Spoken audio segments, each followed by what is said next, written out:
gunakan arsitektur icon tersebut. Please, jangan gambar creativity sendiri. Mengapa?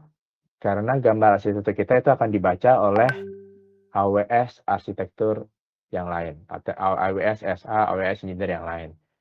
Jadi mereka juga memiliki pemahaman yang sama. Merujuk ke reference yang mana dari sini. Teman-teman juga kalau punya Draw.io ya, saya akan kasih tips. Ini juga adalah common aplikasi yang digunakan untuk menggambar. Ya, di sini kita mohon bantuan teman-teman ya. Tolong kalau buka di bagian more shape gitu ya. Kan ini kita bisa memilih library mana yang mau kita gunakan ya. Tolong jangan centang 17 dan 18 AWS tersebut. Kalau punya saya terlihat segitu ya. Saya pakai yang tahun 2019 yang terakhir. Kenapa? Yang tahun 2017 dan 2018 ikonnya udah berbeda. Ikonnya jadul. Ya, kita harus up to date terus ya. Icon-icon tersebut harus yang pakai gunakan yang paling baru. Nanti bingung karena tentunya di AWS Icon gunakan ini saya kasih contoh ya, EC2 di sini. Kalau saya search, nah terlihat ada beberapa tipe icon teman-teman ya. Yang ini udah jadul. Kita mulai tidak gunakan. Mohon bantuannya. Jadi jangan gambar yang jadul. Gambarlah yang baru. Dan kita mesti update kan. Ini saya udah centang, jadi kalau AWS Compute, nah pakai yang baru. Beda kan ya? Di situ yang ini. Jadi ini saya melihat banyak sekali juga feedback, wah mas saya kan gambar tinggal langsung Draw.io aja, saya klik-klik aja. Boleh, nggak apa-apa. Cuma kita kasih awareness, please kita ikutin gambar icon yang terakhir. Agar ketika kita compare terhadap arsitektur diagram, nggak apa-apa ya. Ini kan teman-teman saya share ya, reference arsitektur, reference. Ya, jadi kita mulai get familiar kan, kita sama-sama mau belajar AWS, right? Jadi tidak hanya masalah networking, but arsitektur adalah very key. Kita ada arsitektur center di sini, ya. Jadi saya langsung live aja. Jadi ketika teman-teman melihat bagaimana mempelajari suatu contoh, ada Lattice juga. Lattice adalah application networking kita yang baru, ya. Jadi kalau saya buka ini VPC Lattice Reference Arsitektur,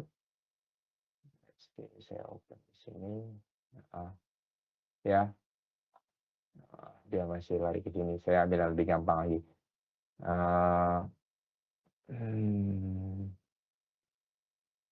Nah ini seperti IKS ya, saya buka. Nah mereka tentunya menggunakan diagram-diagram dengan arsitektur icon yang baru. Jadi kita please follow best practice menggambar seperti ini, teman-teman ya. Dan juga mungkin saya coba lihat ini yang side link. Yang satu lagi saya buka.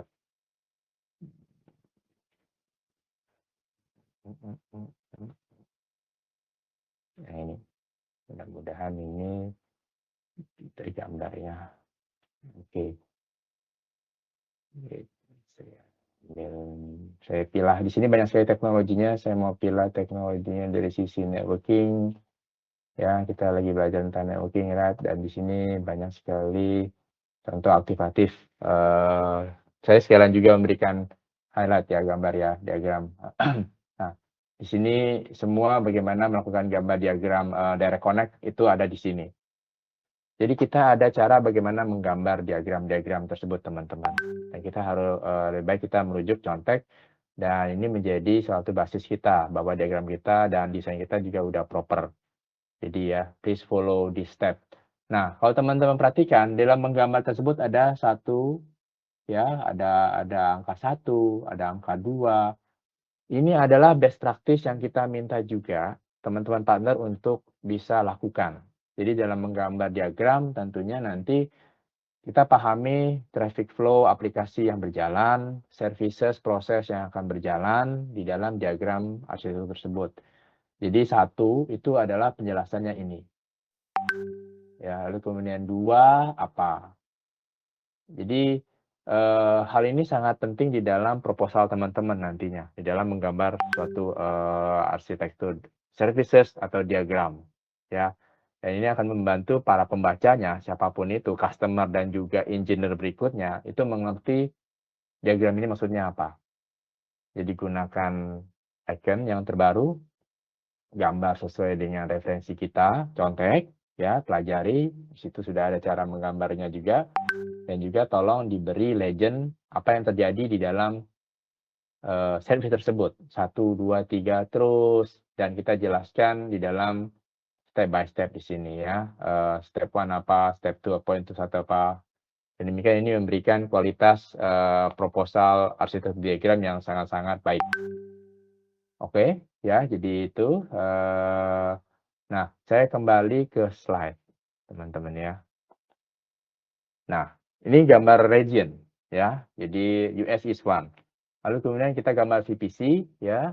Kita tahu di dalam satu region itu bisa lebih dari satu AZ, right? Dan memang kita akan rekomendasikan ke teman-teman sebisa mungkin pakai 3. Pakai semua AZ tersebut yang ada. Gitu ya. Itu adalah desain yang kita rekomendasikan. Minimal 2, ideal 3 gitu ya. Nah, jadi bagaimana menggambar edgy, dalam gambar tersebut kita gambar 2 terlalu rame, gambar 3 ya. Jadi ada gambar garis putus-putus seperti ini. Ini ada di dalam PPT yang teman-teman download nantinya itu ada bagaimana cara menggambar edgy. Ya, tolong diikutin.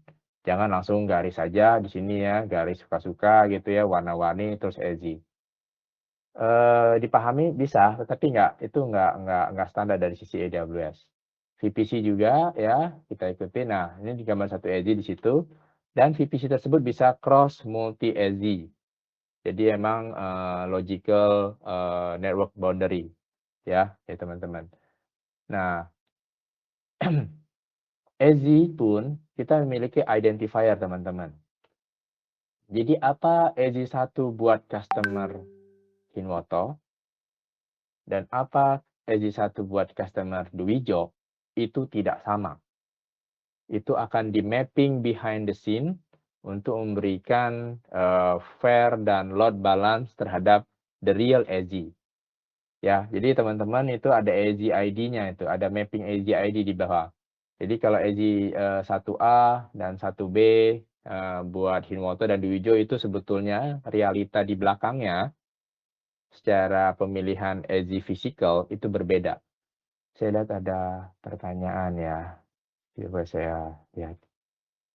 Oke, ya, thank you Bro, Dwijo memberikan itu ya. Nah di dalam Mezi kita mulai menggambar, public subnet dan private subnet. Please please please ikutin dari, reference icon, arsitektur PPT itu ya. Kalau public itu ini ya, yang gembok hijau ini ya. Karena ini memiliki makna yang penting sekali dalam desain. Jadi jangan kita comot aja yang biru terus kita ketik aja ini public subnet.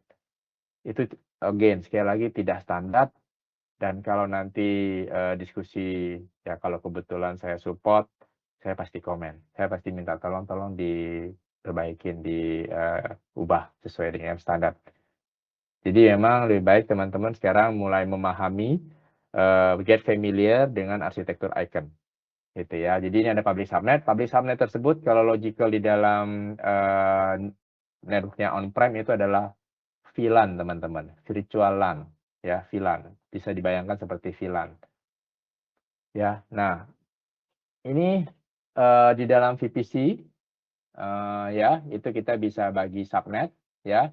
Subnet tersebut merupakan, ya seperti VLAN ya, kita nanti perlu assign kan prefix networking yang memang kita pakai di dalam VLAN tersebut, yang kita akan pakai dalam subnet tersebut. Contoh di sini, ini sudah ditentukan ya, 10.00 sekian sekian sekian. Nah, kita pun juga pada saat kita create VPC itu pasti sudah diminta Anda mau pakai CIDR, Cluster Interdomain Routing Prefix prefiks besarnya yang akan dipakai di dalam VPC ini apa. Ya, ini ada /16 di sini, lalu kemudian kita segmentasi, kita partisi, kita bagi-bagi yang dipakai di dalam subnet-subnet tersebut. Dan ini ya, subnet itu hanya bisa span di dalam satu EZ saja teman-teman ya. Gitu ya. Memang didesain tidak ada subnet tersebut bisa cross 2 EZ, 3 EZ, tidak ada desain seperti itu. Jadi kalau bisa bayangkan teman-teman, ini adalah, satu subnet, tapi realitinya di 2 area data center EZ yang berjauhan, berbeda, ya. Itu akan menambah complexity, AWS tidak mendesain seperti itu. Jadi kita memang, subnet itu akan berada di dalam satu EZ tersebut. Nah, dalam satu EZ tersebut kita bisa segmentasi lebih dari satu subnet ya, banyak juga sesuai dengan kebutuhan. Nah, again, sekali lagi EZ ini adalah memprovide fault isolation. Jadi kalau ini misalnya, episode is, 1A, ini adalah, punyanya Singapura 1A, region tersebut down, ya, karena ada kegagalan banjir, listrik, kebakaran, ya. Ini cuma satu isolation.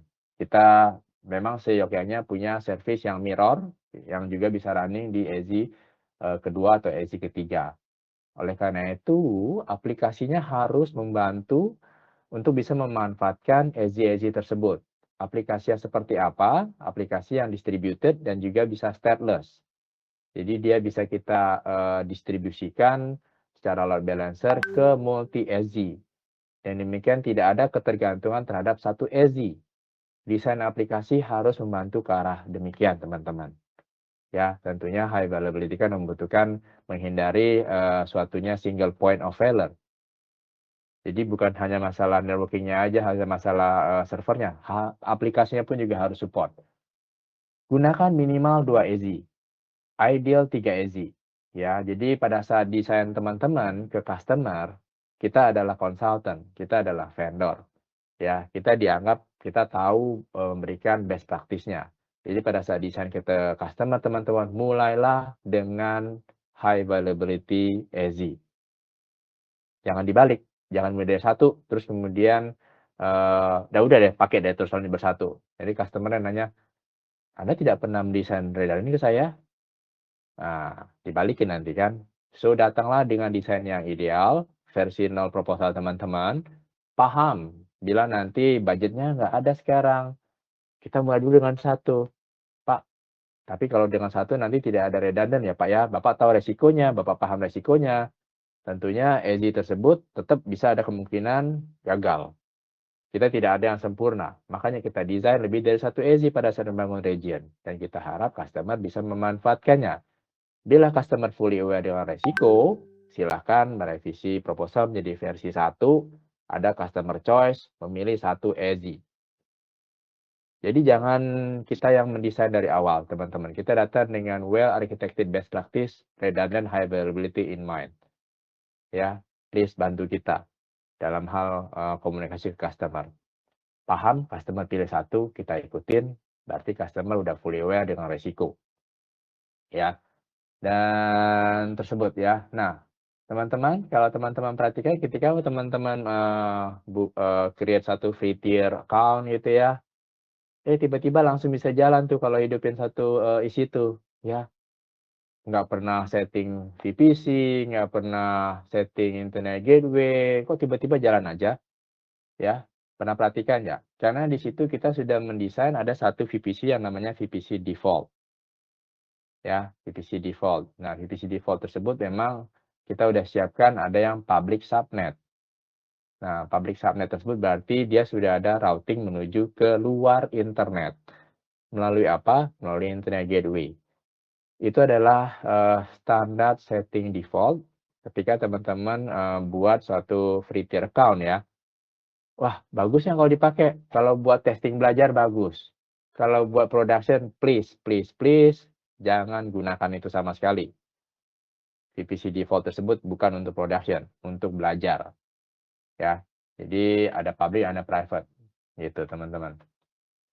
Ya. Nah, jadi kalau kita mapping di sini, terlihat ya, di mana sih EC2 kita itu sebetulnya running. Ya, dari building tersebut terpilihlah nanti satu rak gitu ya dan satu blade server ya, host server dan sini yang biru-biru ini yang logical virtual mesinnya ya, virtual instance ya. Inilah EC2 kita di sini yang gambar ini ya, seperti chip ini. Ya, jadi teman-teman terbayang seperti itu gambarnya ya. Dan di dalam ini kita juga buat virtual Ethernet card atau NIC, Network Interface Card, atau kalau di AWS namanya ENI, Elastic Network Interface, ya, ENI. Nah, kita akan bisa assign IP addressing, teman-teman ya. Jadi dari VPC, ketika teman-teman buat VPC kan ditanya ada CIDR yang pertama, ternyata habis ya IP address-nya. Itu nggak bisa diganti lagi teman-teman ya, kecuali bikin VPC baru ya. Jadi IP addressing planning itu penting untuk melihat bagaimana agar ya cukup nih hostnya nih, cukup nih kita pakai IP address-nya di dalam VPC tersebut. Nah, kalau emang kurang, kita ada cara untuk memberikan secondary IP, ya secondary CIDR bisa sampai 4. Ya, hopefully ini udah more than enough ya. Nah, CIDR kita tersebut paling besar itu subnet masknya /16 dan paling kecil itu adalah /28 teman-teman. Gitu ya, /28. Kita nggak bisa /30 nggak bisa ya, mohon maaf ya, kita desain yang paling kecil /28 ya teman-teman. Oke, nah teman-teman mulai bisa lihat ya, desain. Nah, mungkin ada ketambahan nih pakai CIDR prefix baru gitu ya. Nah, ini dipakai di sisi yang ini, private subnet yang terakhir ini, dia pakai yang baru gitu ya. Nah, setiap di dalam VPC tersebut teman-teman ya, misalkan ini 10.0.0.16 gitu ya. Nah, kita sudah akan melakukan reserve gitu ya di dalam public subnetnya, di dalam subnetnya itu saya ulang. Jadi pada saat VPC di-create ya, kita sudah mendesain ada DNS Route 53 resolver ya dari 10.0.0/16 itu di IP yang nomor 2. Jadi 10.0.0.2 itu merupakan Route 53 resolver untuk VPC tersebut. Jadi dipakai oleh semua subnet di dalamnya, teman-teman. Ini adalah DNS-nya ya, Route 53 itu DNS resolvernya udah ada. Pasti langsung didesain, langsung di-created automatically behind the scene ya. Itu adalah DNS-nya. Nah, di dalam setiap subnet nantinya, contoh ini adalah 10.01 subnet yang ini ya.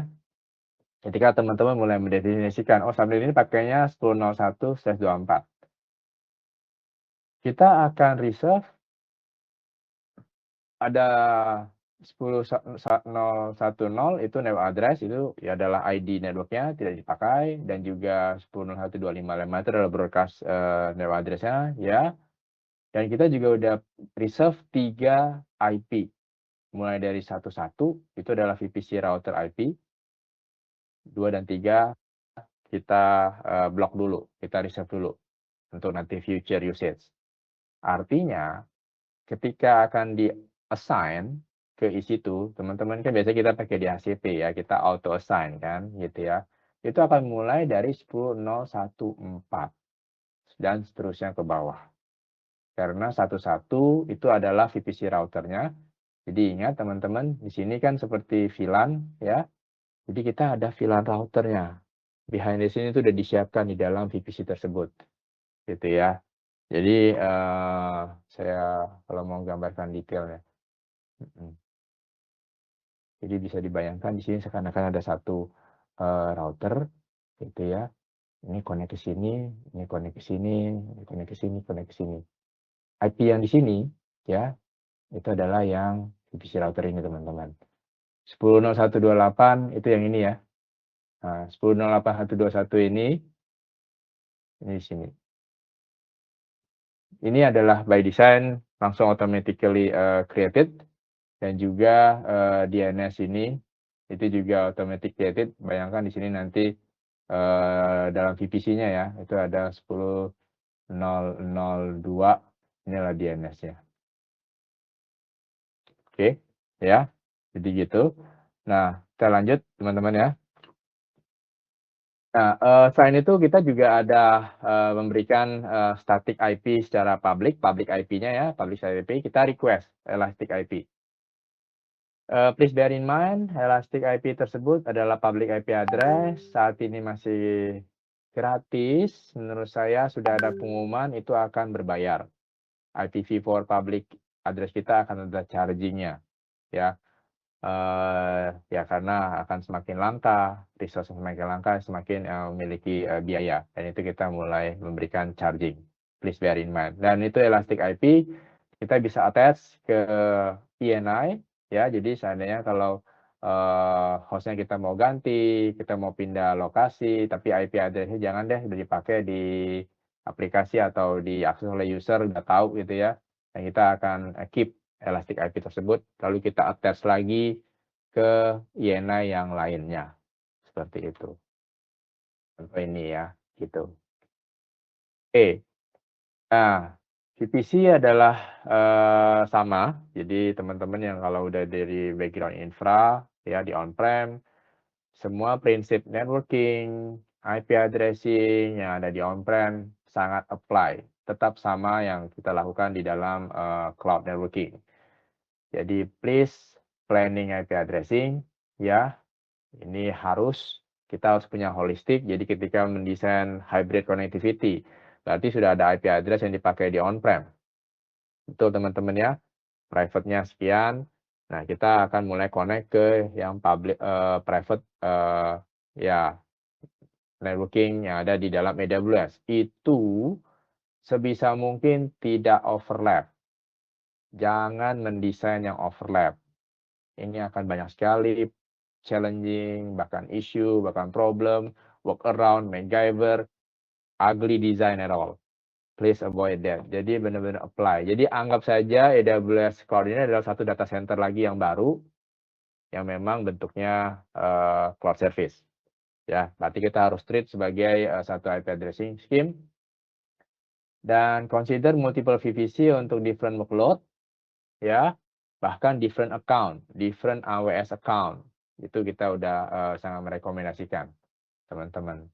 Nah, kita mulai dari private IP sesuai dengan RFC 1918, ya. Ini bisa apply di dalam AWS. Again, sekali lagi yang paling besar subnet master /16, yang terkecil hanya bisa sampai /28. Tolong memang planning sangat penting ya. Jadi kalau memang ada region yang lain yang mau digunakan, dia akan terintegrasi dengan network yang ada, ya kita harus planning IP address-nya ya. Kalau udah terlanjur overlap, waduh, itu ribet ya, banyak problemnya gitu ya. Dan never use default VPC teman-teman, gitu ya. Itu adalah untuk belajar, security-nya berarti sudah sangat open, semua orang tahu bagaimana desainnya, dan kita jangan gunakan itu. Oke, ya, kurasa itu dulu, consider connectivity. Feel free bila ada pertanyaan, komen, ya, masih basic, IP addressing scheme, secara, kita juga support IPv6 addressing, ya. Jadi kalau teman-teman sudah customer-nya consider IP addressing IPv6, mempertimbangkan, feel free banget ya. Kita bisa diskusi dan kita bisa desain sama-sama. Nanti udah apply di CIDR, subnet, service AWS, itu semakin lama semakin banyak kita bangun yang IPv6 support. Ya, di situ konsepnya sama nih. Ada yang kita reserve untuk VPC routernya juga. Itu ya, dari sisi link address IPv6-nya. Seperti ini. Oke, saya tidak go detail di sini. Nah, tadi kita udah bangun subnet, ya. Di dalam subnet tersebut, kita akan asosiasikan ke suatu routing table atau RT ya. Kalau terlihat di sini ya, RTB1, RTB1. Ya, RTB2, RTB2. Nah, di sini kan kebetulan, ini adalah yang public ya, teman-teman ya. Jadi public.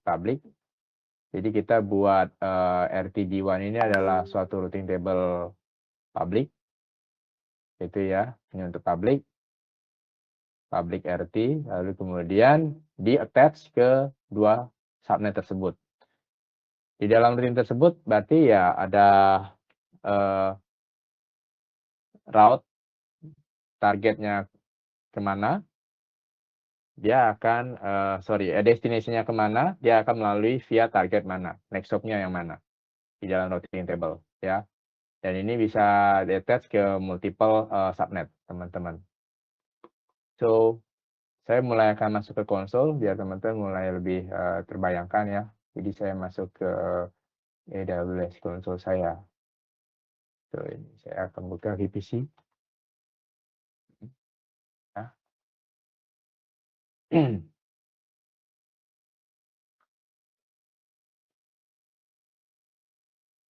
Oke, ini adalah VPC dashboard console, teman-teman ya. Di dalam ini ada VPC, ada security kita, NetworkCL dan security group, nanti kita ulas juga. Kita memiliki juga DNS firewall, di mana kita bisa melakukan filtering secara domain, URL yang mau diakses, ya. Ini ada. Kita juga ada di dalam VPC tersebut network firewall. Ya, jadi kalau teman-teman sekarang, customer-nya menggunakan, eee, ya saya sebut saja, yang paling sering case kadang-kadang, Palo Alto, Fortinet, terus kemudian ya, kita juga bisa memberikan layanan, network firewall, ya, di dalam tersebut. Jadi ini ada network firewall juga. Ini ada VPN, ya, VPN, ada 2 tipe besar di sini, side to side dan client VPN. Side to side-nya adalah headquarter dan branches, headquarter ke headquarter, berarti satu, lokasi LAN ke lokasi LAN yang lain. Sedangkan kalau client VPN berarti ini adalah untuk remote user ya, mobile individu worker. Seperti saya, saya lagi di kafe, saya mau connect ke VPN ke kantor saya. Nah, ini client VPN endpoint. Kita bisa memberikan layanan itu.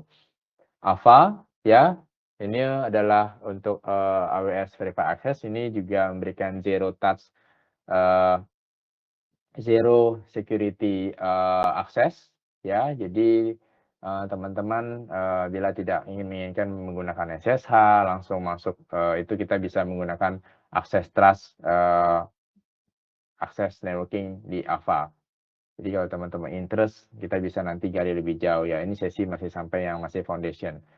Transit Gateway ya, Transit Gateway nanti kita ulas juga ada. Ini bisa dibayangkan ini adalah cloud centralized router, virtual routernya AWS untuk mengkoneksi antar VPC. VPC 1 ke VPC 2 dan banyak, dan ini scalability-nya sangat besar, bisa sampai 5.000 VPC. Ya, Transit Gateway, dan selain bukan cuma VPC, dia juga bisa interconnect ke VPN, side to side, ke Direct Connect, ya. Nah, traffic mirroring tadi untuk kebutuhan network monitoring dan operation teman-teman ya. Nah, VPC Lattice ini untuk application networking, ya. Jadi dilihat teman-teman dalam VPC tersebut, banyak service yang boleh dikatakan terus ya, bertambah. Verified Access dan Lattice ini adalah service yang barunya. Nah, Direct Connect gimana? Direct Connect itu ada di menu yang berbeda, ya. Kita masuk ke VPC, kita bahas yang di sini ya. Yang di VPC, teman-teman kalau buka jalur VPC di sini, ini VPC saya ya. Nah, ada 4 VPC di sini ya, ada VPC yang nggak ada namanya ya. Kalau terlihat di sini VPC ini IP-nya 172.3.1.0.016 gitu ya. Heeh. Dan di sini ada dilihat default VPC gitu ya. Nah, ini basically, VPC yang sudah dibuat otomatis oleh AWS. Saya tidak gunakan ini sebagai production, ya. Jadi kalau teman-teman lihat, ada route table-nya, dia udah assign automatically, ada access list-nya, ya. Dan di sini kalau kita masuk ke resource map-nya, jadi dalam menu VPC ini ada details, ya. Ya, teman-teman bisa, lihat setiap parameternya. Saya mau masuk ke resource map-nya, untuk yang berkaitan dengan default VPC ini, ya. Nah, di dalam resource map tersebut coba, ini adalah, fitur yang bagus menurut saya ya, untuk memberikan gambaran di dalam VPC tersebut, dia memiliki ada 6 subnet, ya. Dan ini saya menggunakan node, Virginia, US East 1, di mana US East 1 memang memiliki 6 EZI. Jadi dia desain langsung, dia distribute ke 6 EZI tersebut. Jadi ada US East 1A, EZI itu dari A, B, C, D, E ya gitu, sampai F. Ya teman-teman bisa melihat di dalam VPC tersebut, ada visualisasi diagram resource seperti ini mappingnya, dan semua subnet tersebut itu associate ke routing table yang ini teman-teman. Gitu ya, kalau saya klik, mudah-mudahan dia buka, ya dia buka satu tab lagi. Ya, saya buka tadi ya, saya mau tahu routing table yang associate ke subnet tersebut isinya apa, gitu ya. Nah ini teman-teman ya. Ini adalah lokal tadi ya, jadi semua subnet itu bisa saling berkomunikasi, saling ping, reply ya, dan sudah ada langsung 0000. Ini saya nggak configure ini, kalau yang default ini ya, begitu datang udah langsung ada begini ya, given ya, untuk belajar, tujuannya untuk belajar. Dan sudah ada internet gateway yang di-assign di sini, yang sudah di-associate di VPC tersebut ya. Nah, subnet association itu bisa terlihat di sini ada ID subnetnya ya. Nah, ini kalau saya klik masuk ke IGW, nah ini IGW-nya attach ke dalam VPC tersebut. Ini juga namanya, saya nggak pernah assign namanya. Ini otomatis semua. So, oke, jadi yang saya mau tunjukkan bahwa ada resource map. Selain itu di sini ada bagian IGW ya, routing table koneksinya ke IGW, IGW juga ada. Right. Nah, sedangkan network yang saya buat, VPC yang saya buat ini, itu ya. Dan kalau kita resource map-nya terlihat juga ada. Nah, ini berbeda. Saya bisa lihat perbedaannya. Ini kemana, ya. Resource map ini fitur yang bagus sekali untuk memberikan gambaran agar teman-teman bisa terlihat visualisasinya ya. Sebelumnya tanpa ada fitur ini, kita harus mengkorelasikan manual. Apakah di VPC bisa dilihat? Bisa. Silahkan kalau nanti teman-teman delete di dalam production ya, heeh. Ya nggak apa-apa, jadi di dalam production bisa di-delete. Oke, jadi routing table tadi itu bisa dipakai lebih dari satu subnet ya.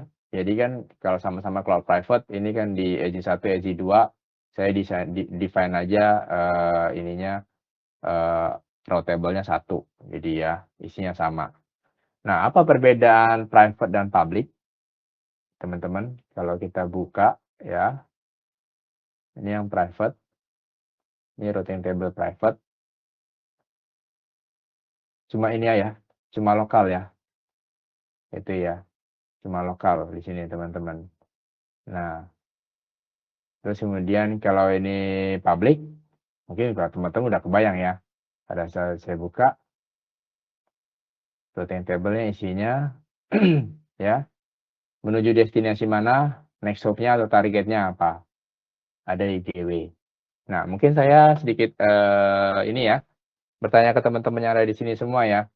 Kalau kita begitu buat satu subnet, saya create subnet, itu yang by default public yang dibuat seperti VPC default tadi, atau habis itu kita definisikan sebagai private. Boleh bantu kasih komen jawabannya di chat atau mau jawab feel free. Saya mau lihat seberapa banyak teman-teman di sini yang memiliki pemahaman kalau kita bikin subnet baru itu private atau public jatuhnya. Ya, silahkan mungkin bantu saya respon di chat. Public atau private. Oke, saya lagi melihat ada yang jawab public ya nih. Public kok nggak ada yang jawab ya. Padahal tadi VPC default-nya dia kasihnya public. Private semua ya? Oh, Mas Mulyo menjawab public. Thank you. Private lagi, masih ada yang mau menjawab? Oke, Mas Karim menjawab public. Thank you. Mhm, ya. Public default, Mas Adi Yustio. Wah, public udah mulai ada ini nih, ada pengusungnya nih ya, yang menjawab public ya. Tadi awal-awal private private, sekarang public udah ada pengusungnya nih. Oke, thank you teman-teman ya. Kita, sengaja, kita lakukan kuis ini agar teman-teman, ada kesannya ya, pada saat ini. Kalau kita buat, public, sorry, buat subnet, itu yang jadinya apa tuh, public atau private tuh ya. Jadi kita lihat tadi ya, kalau private kan nggak ada 000-nya, kalau public ada 00-nya. Basically jawabannya adalah, private teman-teman ya. Ketika teman-teman bikin ini, select VPC, subnet gitu ya, kita tidak definisikan routing table-nya apa-apa. Jadi routing table yang akan muncul pasti dia akan memberikan yang lokal by default ya. Nah, tapi kenapa yang punyanya default VPC routing table tadi ada 00-nya? Ya, again, sekali lagi ya, itu untuk kebutuhan belajar dan testing dan itu bisa di-delete. Tapi kalau untuk production routing table, kita definisikan secara sadar dan secara memang by design bahwa yang hijau ini adalah public. Berarti semua resource yang ada di sini, begitu saya bicara resource adalah saya refer ke EC2 gitu ya. EC2 ini akan bisa diakses atau mengakses keluar internet gitu ya. Jadi di sini dianggap sebagai area public demarkasinya. Berarti memang secara routing table kita harus tambahkan secara manual 0000 melalui internet gateway yang mana. Oke ya, teman-teman ya. Thank you ya. Jadi tadi sedikit memberikan kesan bahwa setiap kali kita buat subnet itu private by default. Nah, routing table tadi kan isinya adalah bagaimana aturan kalau mencapai satu destinasi diarahkan melalui target atau next hop-nya apa. Nah, target atau next hop-nya tersebut itu bisa beragam, teman-teman. Kalau memang by default lokal, berarti dia gunakan apa? Gunakan VPC router. Jadi ya, ada di depan ya, saya share ada VPC router itu lokal tulisannya. Jadi bisa akses kemanapun di dalam subnet-subnet di dalam VPC. Nah, kalau yang mau ke area yang di luar VPC router, berarti di luar VPC, ya, mungkin bisa internet gateway, ya, di sini, ini internet gateway, again, sekali lagi tolong perhatikan.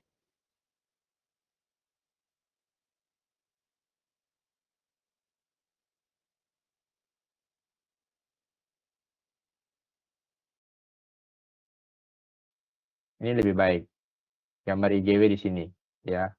Ini mungkin saya nanti akan ubah gambar-gambar ini. Ini biar tidak kelihatan jelas gambarnya.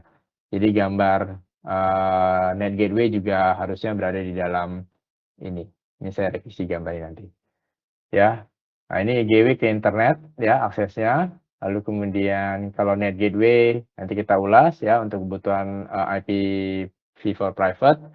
Ada juga VPC peering ya, VPC peering untuk menuju ke lalu sorry, koneksi saya, on and off ya. Lalu ke transit gateway untuk multi VPC ya, dan nah kalau yang ini direct connect dan ini gambar gembok aja ini, VGW kalau singkatannya di dalam, AWS Virtual Private Gateway ya. Ini untuk menuju kalau ini ke VPN langsung bisa, kalau ini adalah kita, bersama dengan telco fiber optik ya, mengkoneksikan ke list line ke head office-nya. Nah, jadi routing table tersebut kita setting ya, kalau menuju ke prefix tersebut itu diarahkan kemana ya.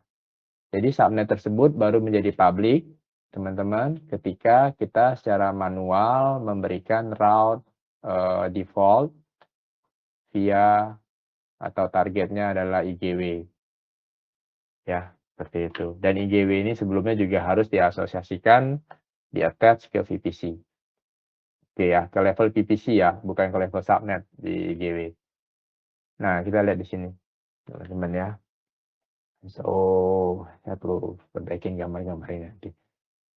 Jadi IGW itu adalah, managed service. Jadi adalah, artinya apa? Artinya kita tinggal create aja internet gateway, kita tidak pernah definisikan berapa interface internet gateway tersebut, gitu ya, bagaimana redundancy-nya, nggak pernah. Itu semua by default nanti akan kita cukup ini aja buat ya, IGW test, create, jadi. Ya, ini adalah, managed service dari AWS. Bagaimana akan memastikan ini sudah behind the scene, kita akan create ada redundant IGW secara logical service virtualnya gitu ya, dan secara throughput-nya kita juga manage gitu ya, dan juga kita udah, software-nya semua kita manage. Jadi ini terima beres. Dan ini juga basically, nggak ada cost-nya ya, tidak, bagian dari VPC services. Tidak ada cost. Dan ini harus di-attach teman-teman ya. Jadi di sini, itu harus di-attach, ke VPC yang lain, gitu ya. Kalau belum di-attach ke VPC berarti dia belum nempel di VPC tersebut. Jadi VPC tersebut tidak tahu bagaimana mencapai IGW. Jadi kita harus lakukan attach and detach ini, gitu. Oke ya. Dan ini, sorry, mana tadi? Ya, saya slide lagi. Oke, ya. Dan basically, kalau teman-teman ya, pada saat, di sini ada, public IP address, jadi kalau lihat teman-teman di sini ya, ini ada EC2-nya. Di sini taruh di dalam, pada saat meng-create EC2 nanti tidak ada public dan, private IP. Pada saat kita assign public IP, ya jadi dia udah ready untuk bisa komunikasi ke dunia internet karena dia ada public IP, gitu ya. Nah, ini yang akan kita arahkan menuju ke internet. Kalau EC2 tersebut kita tidak assign public IP address, berarti dia hanya di-assign, private IP address. Private IP address dia pasti akan mengambil dari CIDR VPC, ya, seperti itu. Oke, saya lanjut ya, agar materinya cukup banyak bisa reach, Net Gateway. Net Gateway, ya ini juga adalah managed service ya, jadi teman-teman udah tinggal terima langsung servisnya, beres, gitu. Dan memang tujuannya, untuk menuju ke internet. Jadi ini satu arah teman-teman, hanya outbound, ya, hanya outbound. Outbound itu out dari perspektifnya AWS, ya, VPC. Out gitu ya. Nggak ada yang masuk dari Net Gateway. Ini nggak ada yang masuk dari Net Gateway. Kita cuma out. Ya, emang kebutuhannya sekarang sih pada umumnya lah ya untuk mencapai dari private ini menuju ke dunia internet. Karena kan di sini nggak ada public kan. Di sini no public IP, right? Nah, itu dia akan translasikan oleh si Net Gateway tersebut. Private IP-nya dia menggunakan public IP-nya Net Gateway untuk mencapai ke dunia internet. Paling common use case adalah, kita mau update, patch software update terhadap OS tersebut, Linux-nya atau Windows-nya, dia kan perlu reachable ke internet, update source-nya ya. Nah, di sini secara routing table-nya itu akan kita definisikan kalau menuju ke 0000, ini adalah via Net Gateway. Nah, di sini nanti, ini kan ada routing table lagi nih, di sini ada routing table tetap ya, routing table yang, public 000 via IGW. Jadi mencapai sini, dan gateway akan menggunakan routing table ini untuk mencapai internet gateway. Ya, bisa sampai 45 gig throughput. Seperti saya bilang, begitu itu service saya managed service oleh AWS, high availability, scalability, itu di-manage oleh AWS. Ya, fully managed by AWS. No incoming connection. Ya, oke. Ini net gateway. Dan itu ada biayanya, teman-teman. Ya, kalau tadi IGW ini tidak ada biaya, kalau Net Gateway ini ada biayanya teman-teman. Jadi saya juga langsung masuk ke dalam pricing-nya ya. So kalkulator, saya buat di sini. AWS kalkulator. Ya, kita coba estimate, simulasi. Net gateway, proxy, proxy itu beragam makna, ada yang sampai caching ya, Mas Gilbert. Kalau net itu benar-benar hanya network address translation, tidak ada caching-nya. Kalau cache engine itu kita servisnya adalah CloudFront. Jadi net benar-benar hanya net, melakukan netting aja, network address translation. Gitu ya, teman-teman. Nah, ini aku buka AWS Calculator ya. Contoh di sini kalau kita ganti Jakarta ya. Kalau di kalkulator estimate please jangan ketinggalan region ya. Harga region Jakarta sama USIS berbeda harganya ya. Jadi lagi-lagi kalau mau lihat pricing mulai dari sini ya, kita kan nggak tahu ya. Saya akan nah ini hopefully nah ini VPC. Di sini ada kolom pricing teman-teman. Ya, di setiap servisnya AWS ya, itu pasti ada pricing. Ini saya buka VPC ada pricing. Saya buka lagi contohnya ini adalah AWS EC2 ya, buat teman-teman yang baru belajar AWS. Gimana nih belajar pricingnya nih? Saya tanya siapa? Gitu ya. Wait. Learn more about Amazon EC2. Why this come with different?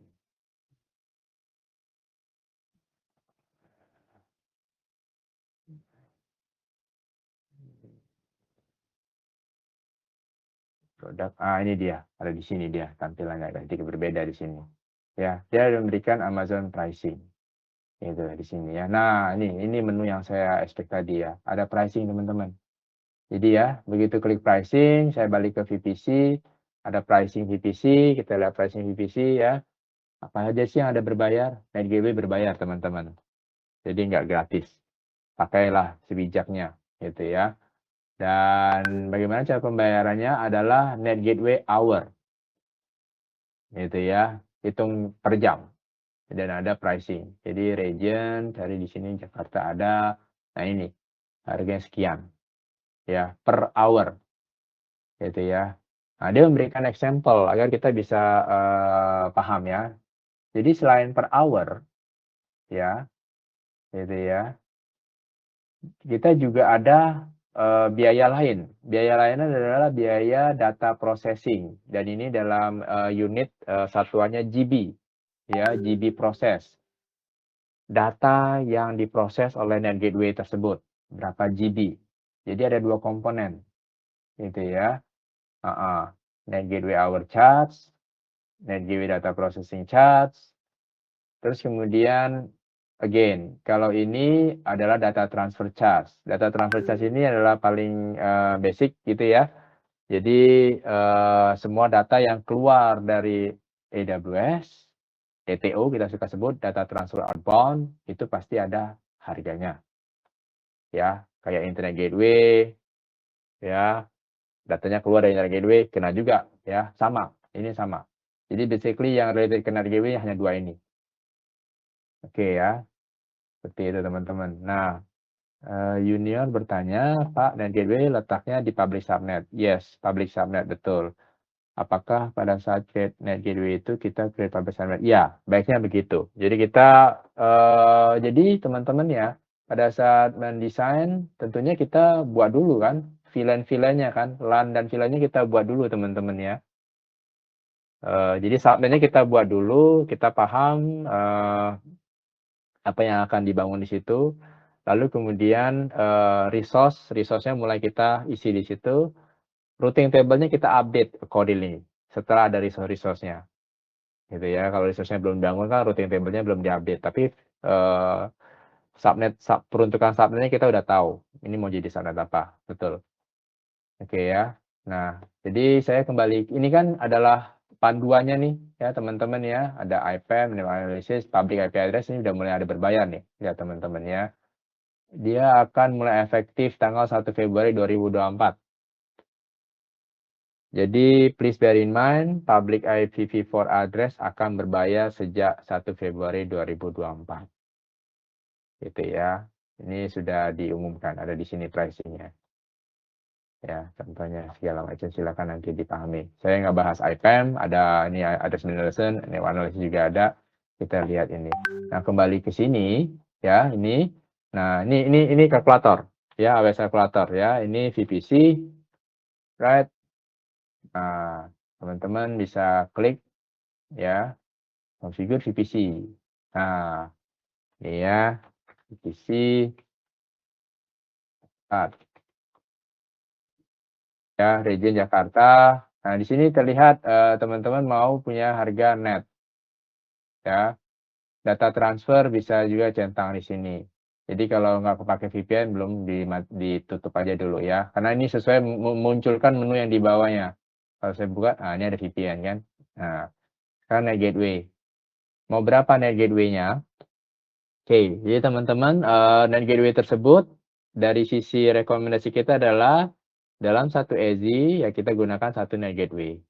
Jadi untuk menghindari adanya data yang cross EZI. Data cross EZI ya. Jadi kalau gambarnya seperti yang ini, saya ambil gambar yang ini. Nah, ini kan ada 2 ya. Jadi desain rule of thumb-nya, traffic tersebut sebisa mungkin ya, traffic tersebut sebisa mungkin simetrik di dalam satu EZI. Itu adalah the best. Kita baru bisa pindah atau kita pindah traffic itu the best begini. Ya, keluar juga begini. Gitu ya. Meskipun di sini nanti ada load balancer, itu adalah pembagian, masalah pembagian. Begitu udah masuk ke dalam EZI tersebut, sebisa mungkin traffic tersebut tetap berjalan di dalam EZI tersebut.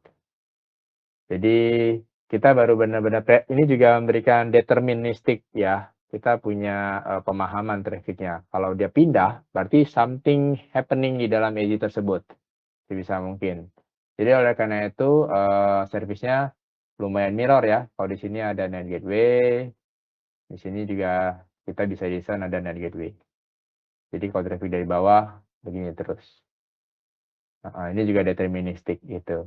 Apakah boleh kalau NAND gateway cuma satu? Boleh-boleh aja. Kalau ini nggak ada, berarti ini trafficnya pasti begini. Dan ini akan ada biayanya. Ini kita bisa compare teman ya. Jadi ada biaya cross inter-EZI cost transfer ada biayanya. Nah, dari sisi tadi saya kembali ke ini ya, anggap aja ada 2 gitu ya. Nah ini ambil asumsi kalau memang tidak ada datanya. Berapa GB yang mau diproses, teman-teman ya. Anggap aja 100 GB per month, per bulan ya.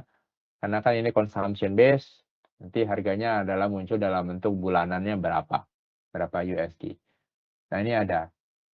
Dalam 1 bulan hour-nya itu sudah langsung dihitung 730 hours, teman-teman ya, per month, gitu ya.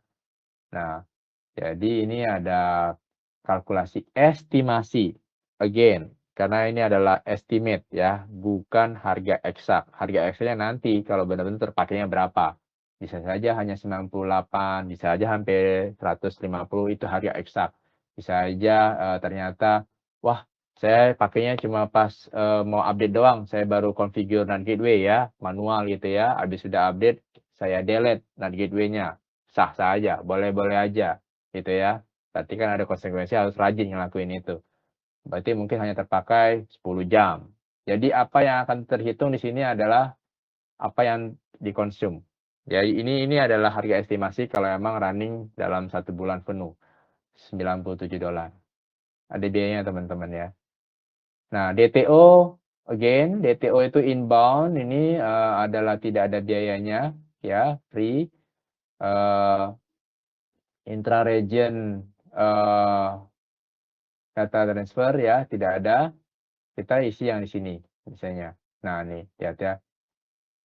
Nih ya, kalau aku klik ini ya, sekarang free semua ya.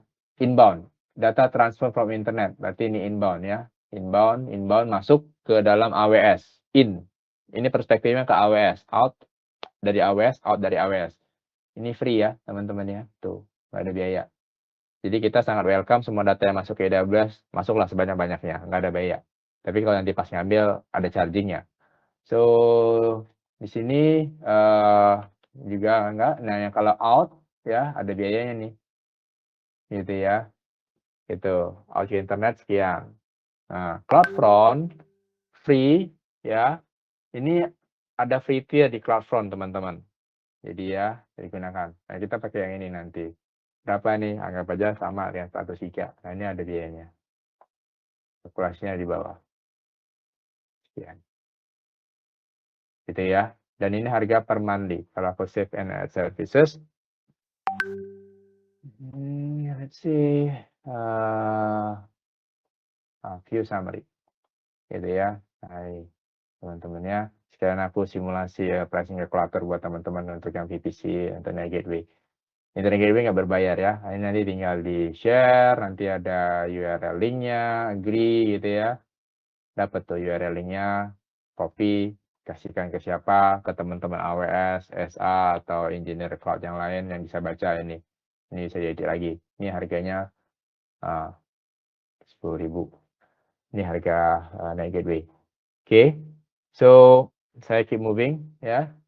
Saya agak sedikit banyak cerita di sini. Saya move on. Oke, ini cara baca routing ya, routing table gitu ya. Nah, ini saya akan highlight beberapa hal. Di public RT udah ada. Nah, ini private ya. Main RT ini apply-nya di private. Ini di private teman-teman. Ya, di sini. Ini net gateway-nya cuma satu. IGW-nya ada di sini. Ya, 000 akan melalui net. Terus kemudian VPCE, ini adalah VPC endpoint ya. Kita memiliki gateway internal AWS untuk mencapai S3. S3 tersebut adalah global services. Jadi teman-teman ya, kalau ini kan VPC ya. Ini saya gambar, misal ini adalah AWS-nya. Nah, kita ada S3 di sini. Gitu ya. Saya gambar seperti ini S3. Nah, kalau tanpa melalui VPC endpoint, berarti dari sini menuju ke S3, keluar internet, baru masuk lagi. Jadi ya, biaya tersebut tidak optimal dan ada biaya. Sedangkan kalau kita generate di sini adalah gateway endpoint, gitu ya, gateway endpoint, di mana dalam cara penulisannya ini, VPC endpoint, dari sini nanti bisa langsung direct. Kalau gateway endpoint sekarang ini free. Kalau gunakan interface endpoint, ini ada biayanya. Ini adalah private link. Biayanya jauh lebih murah daripada traffic yang naik keluar ini. Ini ada data processing-nya juga kan. Kalau kita upload dan download traffic-nya ini besar sekali, wow. Ini net gateway-nya data processing-nya juga boros. Ini di sini ya, VPC endpoint. Nah, kalau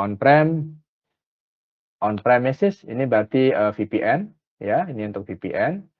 Berarti ini VPC semua ya. Di sini ada headquarter, right? Di sini ada HQ, ada VPN device-nya, kita sebut nama customer gateway, CGW. Dan di sini kita akan buat VGW, virtual private gateway ya. Di sini koneksinya over internet, VPN. Yang ini on premises via ini. Ini VPC B, berarti ini contoh ini VPC A. Lalu kemudian kita buat lagi di sini ada VPC B, gitu ya. Dan untuk komunikasi di sini dia akan gunakan PCX. Ini ya, connectivity one on one. VPC peering. Seperti itu teman-teman. Oke ya. Nah, intra VPC routing, aku rasa teman-teman udah banyak tahu ya. Jadi pada saat create di sini, ini adalah CIDR 10.00, ini, dan ini CIDR semua ya. Dan ini adalah lokal.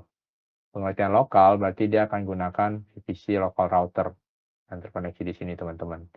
Oleh karena itu ini bisa komunikasi kemanapun di dalam VPC tersebut. Ya, intra VPC routing. Seperti itu. Ya. Nah, saya Oke, di sini 10129 posisinya. Oke, kalau emang kita ingin bikin spesifik 10.1.1.290, di mana itu di sini ya.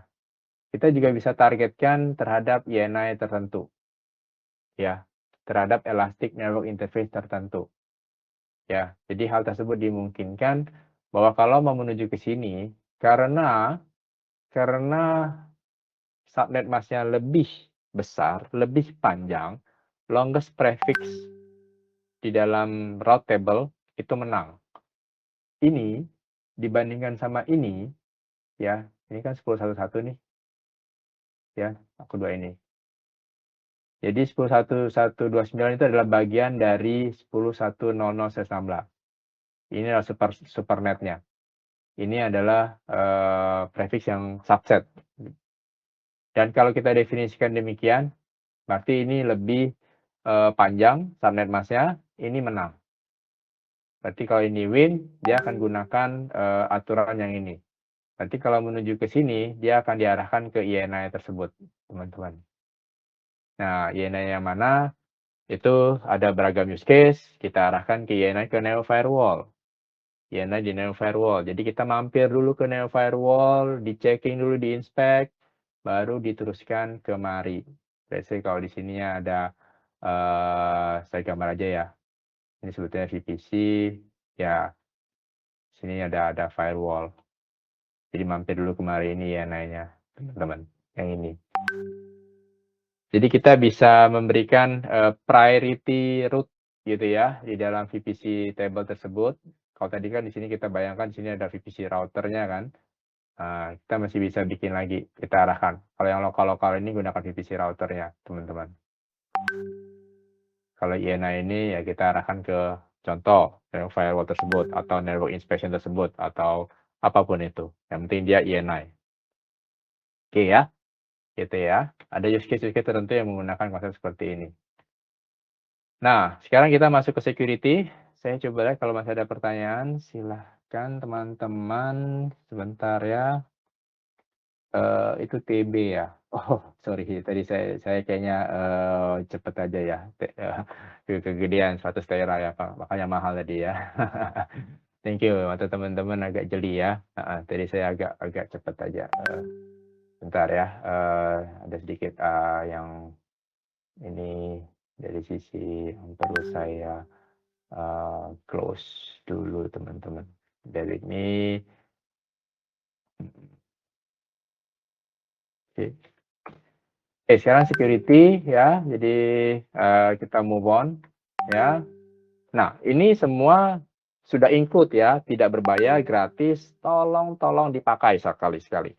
Please gunakan yang gratis ini ya, security group tersebut karena ini adalah security penting banget. Security group itu adalah host firewall atau instance firewall ya, level security-nya di level instance ya, EC2 itu ya. Ini lihat kotaknya di sini ya, kecil gini ya. Ini adalah firewall, perimeter yang terkecil yang bisa kita protect. Dan ini adalah instant dan interface level inspection ya. Stateful ya, stateful. Nanti saya kasih contoh stateful. Kalau stateful itu berarti apa yang dia masuk, dia rekam, dia ingat. Benar-benar state-nya itu full ya. Dia ingat, dia record. Dan begitu sudah boleh masuk, otomatis boleh keluar. Gitu ya. Begitu juga sebaliknya. Kalau sudah boleh keluar, otomatis boleh masuk. Nah, itu security group ya, karakternya. Namanya makanya stateful. Dia punya ingatan, dia punya memori. Contohnya kalau di dalam live, aku suka memberi contoh dulu pada saat kita COVID, pas kita masuk ke dalam mall, kita dicek kan, kita punya Peduli Lindungi ya. Cek masuk, tapi keluar kita nggak punya dicek, dianggap aman gitu ya. Itu stateful firewall. Nah, cara rules-nya adalah dia hanya memberikan rule allow. Apa yang tertulis berarti itu whitelist, allow. Ya, ini whitelist. allow. Jadi nggak ada blacklist ya, teman-teman ya. Hanya allow. Kalau nggak tulis, artinya deny, implicit deny, if not specified. Kalau nggak ditulis, gua tutup semuanya. Lebih gampang gitu kan? Lebih capek mana kalau teman-teman bikin aturan? Saya mau blacklist banyak banget. Ada yang kelupaan gua blacklist. Masuk dong malware-nya. Makanya logikanya lebih gampangan whitelist. Saya cuma tentukan siapa yang boleh masuk. Sama seperti peduli lindungin. Yang boleh masuk kalau dia punya di scan HP hijau. Gitu kan? Kalau yang mau hijau, biru, kuning ya, kalau selain itu dia nggak mau cek. Nah, aturannya emang seperti itu tulisannya, jadi SSH, TCP. Nah, ini udah teman-teman yang perlu cek lah ya, protokol-protokol yang digunakan di dalam aplikasi tersebut, TCP, portnya berapa. Nah, dan source-nya mana. Again, satu catatan yang kita memberikan adalah source. Source ini harus benar-benar spesifik, teman-teman ya. Kita akan tetap apply security principle, yaitu adalah least access atau least privilege. Ya, jangan kasih contoh nih, ini adalah mau masuk ke TCP, masuk ini ya, inbound, ini web server, ini inbound, yang aku tahu dia, ini trafficnya in, ya. Yang boleh masuk itu hanya boleh dari laptop gua aja. Kalau ini dibuat 000, wow, berarti dari siapapun boleh masuk dong. Wah, ini berarti policy security group-nya sangat jelek dan kita akan bilang ini alarm. Kalau dilakukan security validation kena. Ini tidak comply dengan security. Jelek banget aturannya. Meskipun dia pakai security group, jadi harus ini source-nya sespesifik mungkin, teman-teman. Jadi kadang ada program yang kita lakukan validasi terhadap partner deployment ya. Kita ada tools-nya juga, salah satunya Trusted Advisor. Kalau didapatkan itu, dia langsung kasih alert, alarm. Ini policy yang jelek, kudu diperbaiki remediation, karena open ke semua. Kecuali yang TCP 80 kan 00 ini wajar ya, HTTP, dan misalnya itu. Nah, selain itu, ini juga bisa di cross reference teman-teman. Jadi kalau lihat yang di database SG-nya, gitu ya, yang boleh masuk ke dia adalah ya all, waduh dibuka semua, portnya juga semua. Tetapi dia batasin siapa yang boleh akses, yaitu adalah dari web server SG, web server security group. Dari ini. Artinya apa? Kalau seandainya gue ada web server lagi, ya, yang W2, gue ada lagi web server yang W3. Ini web server SG ini kan gue akan apply ke banyak web server ya. Ini gue kasih lagi web server lagi, pakai rule ini. Gue kasih lagi apply ini pakai rule ini, ya, SG-nya. Nah, ini semua bisa di cross reference. Berarti semua yang sudah menggunakan web server SG tersebut itu boleh akses kemari. Jadi kita tidak perlu definisikan nih IP address-nya web servernya 1 apa, IP address web server 2-nya apa, IP address web servernya 3 apa. Ini juga memudahkan secara manajemen rules ya. Karena kita gunakan reference, jadi kita tidak gunakan ini. Tapi kita gunakan security group yang web servernya langsung. Oh, ternyata ini tiba-tiba tidak jadi dipakai. Ya wis, gampang, ini nggak berubah. Kalau ini kan mesti jadi lagi nih, waduh yang ini dicoret ya, nggak jadi pakai. Nah, ini sangat membantu cross reference. Itu maksudnya teman-teman. Jadi kita langsung melihat, oh dari security group mana yang boleh masuk. Jadi misalnya kalau dari sini ada di situ gitu ya, dia nggak pakai security group-nya web server, dia mau coba masuk ke sini, nggak bisa. Meskipun private, gitu ya, nggak dikasih. Dia harus pakai yang security group-nya web server, jadi ada reference.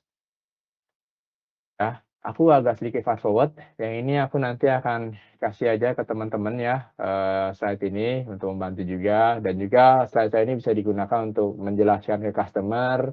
Aku udah jelaskan apa yang tadi aku sampaikan gitu ya. Jadi basically ini adalah visualisasi diagramnya lah. Jadi teman-teman kan kadang perlu juga menjelaskan ke customer kan gimana cara kerja security group, jadi mindset-nya apa, ya. Saya ini membantu teman-teman. Saya yakin teman-teman logiknya udah ada, Jadi saya fast forward, saya sampai mencapai ke, NaCl, karena saya masih ada materi-materi yang lain saya ingin cover. Oke, NaCl, nah kalau tadi kan di level host atau instance teman-teman ya. Sekarang kita agak membesar, nah gitu ya. Kalau tadi, kalau bisa bayangkan bisa bayangkan security group itu seperti security di dalam rumah kita. Isi itu tuh rumah. Wah, security itu di dalam rumah kita. Wah, kita jagain itu kan gerbang kita kunci, siapa yang boleh pegang kunci gitu ya. Nah, kalau, NaCl atau knuckle ya, knuckle ini Network Access Control List itu lebih besar. Misalkan di dalam satu komplek perumahan. Nah, itu ya, ini kan banyak rumah-rumahnya nih, masing-masing punya, security sendiri-sendiri nih, ya, rumah ini. Nah, ini knuckle di sini, ini knuckle, ya, knuckle. Levelnya di level subnet, ya, di level satu VLAN gitu ya, subnet tersebut, gitu ya, level subnet. Subnet itu seperti kayak tadi ya, komplek perumahan, gitu ya. Nah, ada rule of thumb-nya. Kalau tadi pada saat di rumah kita, by default kita tutup kan, nggak boleh masuk gitu ya. Kunci, siapapun itu kita harus buat whitelist. Kalau di Knuckle by default, boleh deh welcome masuk ke dalam komplek kita. Gitu ya. Allow all traffic. Gitu ya. Jadi diizinkan masuk. Gitu ya. Nah, ini aturannya. Jadi kita perlu menentukan inbound dan outbound. Di security group juga ada inbound dan outbound. Tetap. Ya. Dan di sini konsepnya adalah stateless. Kebayang ya? Berbeda perlakuannya seperti tadi yang stateful. Artinya siapapun yang masuk dicek, mau keluar pun orang yang tadi dicek lagi. Nah, contohnya apa kalau masuk ke dalam komplek perumahan? Kadang-kadang ditanya KTP-nya mana, Pak? Oh, ini ditukar nih sama kartu warga sana, kartu perumahan sana. Nah, dicek. Pas keluar, mana tadi kartunya, Pak? Ini balikin KTP-nya lagi. Sama seperti kita masuk ke gedung perkantoran juga ya, kita ke lobby dulu, ganti kartu. Nah, itu. Itu adalah NaCl, teman-teman ya. Jadi tanya-tanya maunya ngapain itu. Jadi ada inbound rules, jadi dia stateless ya. Nah, dia support whitelist dan support blacklist. Artinya dalam policy-nya ada kolom policy ini, teman-teman. Kita tentukan mau di-deny atau mau di-allow. Berbeda. Sama seperti tadi yang di sisi security group. Jadi emang firewall-nya bertingkat. Firewall di level subnet, lalu kemudian ada lagi firewall di level di situ. Dan kalau emang ingin kita pastikan aplikasinya berjalan, kedua firewall tersebut kita mesti cek. Firewall di sisi Nickel, inbound-nya oke, allow, outbound-nya juga harus allow. Ya, kalau emang di security group EC2-nya dia adalah traffic yang masuk ke EC2, berarti inbound-nya harus allow. Outbound-nya otomatis sudah nanti dikasih allow. Dan sebaliknya. Ya, nah cara penulisan policy-nya juga menggunakan number indexing. Cara bacanya adalah dari atas ke bawah. Kalau di atas sudah dibaca paket traffic ya, aplikasi tersebut sudah comply, ini yang dipakai. Yang di bawah tidak dicek lagi. Jadi jangan salah urutan policy-nya. Mana yang priority dulu dicek, mana berikutnya yang dicek. Kalau ternyata udah terlanjur di allow di atas, padahal di bawah mau di deny, itu salah urutan. Bukan salah nakalnya. Jadi kita harus paham juga dalam melakukan urutan policy-nya. Itu teman-teman ya. Ya seperti itu. Nah, di bagian paling bawah, deny all at the end. Yang ini, yang bintang-bintang ini. Ini dalam penulisan all. Ini akhirnya deny. Ya. Jadi ini again, ini adalah knuckle. Konsepnya security di subnet. Berbeda perlakuannya seperti security group. Dia adalah stateless. Ya, again, saya kasih nanti slide-nya nih ke teman-teman, jadi teman-teman bisa ulas, saya tidak bahas agar waktunya saya bisa gunakan untuk menjelaskan hal yang lain. Oke. Logic yang sama, ya. Nah, Internet Gateway, sepertinya juga saya tadi sudah ulas juga di awal, ya. ya, traffic dari atas masuk gitu. Heeh. Oke. Jadi pada saat, kita kalau mau mengakses ke dunia internet, pertama kita harus make sure kita ada public IP-nya, security group-nya allow, NaCl-nya allow, ada IGW yang attach, ya. Kalau kita create IGW tapi nggak di-attach, berarti nggak bisa, dan memang, ada route di dalam public subnet tersebut menuju ke IGW. Jadi nggak serta-merta langsung jalan gitu teman-teman ya. Wow, saya kasih IP address publik dapat nih asal auto assign, kok nggak jalan-jalan ya? Waduh, ada yang salah apa? Nah, ini mesti dicek semua ini teman-teman ya. Partiternya juga dapat. Oh, ternyata security group-nya belum di-allow, gitu ya, belum dikasih keluar, dicek outbound-nya atau inbound-nya. Oh, IGW-nya ternyata belum nempel ke VPC-nya. Iya, nggak bisa, ya, gitu teman-teman ya. Tolong di double check semua hal tersebut untuk make sure bahwa kita bisa sampai ke internet, oke ya. Nah, sampai di sini saya mau pause sebentar, saya mungkin kita bisa break, 5 menit ya, buat teman-teman toilet break, minum, silahkan, habis itu saya akan lanjut tentang gateway. Ada pertanyaan so far? Kalau kita break 5 menit dulu ya, teman-teman ya. Berikan kesempatan untuk, teman-teman untuk, toilet dan juga minum. Baik, thank you. Heeh. Saya akan jalankan timer. Mhm.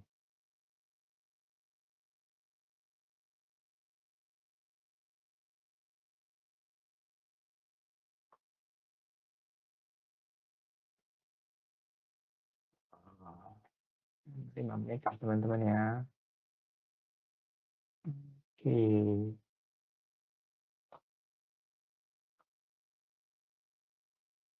Ya.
Oke, ada pertanyaan dari Mas Aris, materi bisa download di mana?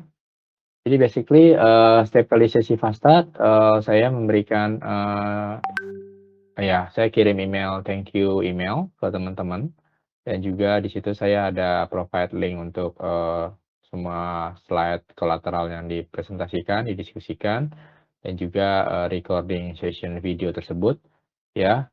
Dan saya mohon bantuan teman-teman bisa, ya, ada 2, meregister ya, mau balik ke Fastart yang, ini registrasi lagi, saya juga ambil data dari sini ya, Fastart, cloudmarvel.online ini.